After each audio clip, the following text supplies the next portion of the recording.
The Atlantic magazine released the entire signal text chain between national security officials today.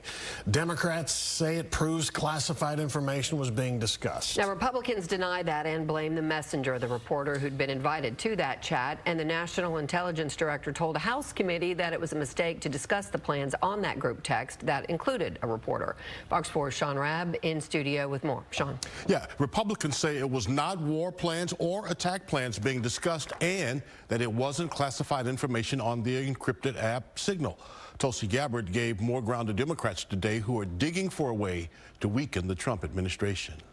It was a mistake that a reporter was inadvertently added to a Signal chat with high-level national security principals, having a policy discussion about imminent strikes against the Houthis and the effects of the strike.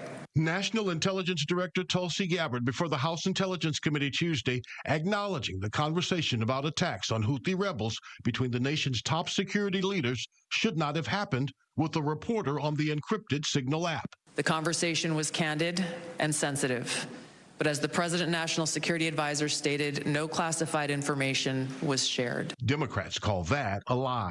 Atlantic magazine editor Jeffrey Goldberg published the text chain of the Signal conversation. It shows the time F-18s were launched, followed by the time a second set of F-18s were taking off.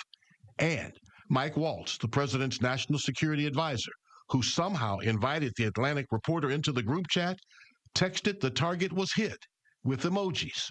White House spokesperson Caroline Leavitt downplayed the incident and denigrated Goldberg. This message, there was no classified information transmitted. There were no war plans discussed.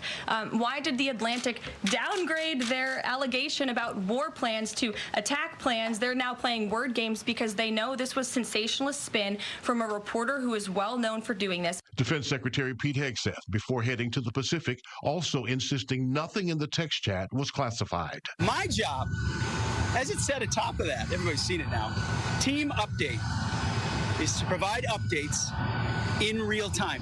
General updates in real time, keep everybody informed. That's what I did. That's my job.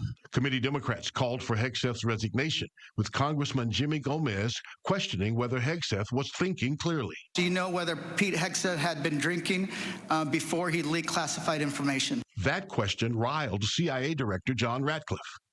The two men shouting over each other. I find it interesting that you want to. I'm going to answer. You asked me a question. You want an answer? No, listen. You don't want to focus on the good work that the CIA is doing, that the intelligence community. Director, I reclaim my time. Director, I reclaim my time. Tense moments there in the committee hearing. The National Security Council has said it will investigate. Now, a watchdog group, American Oversights, filed a lawsuit against the Trump administration for using that Signal app, saying that violated the Federal Records Act.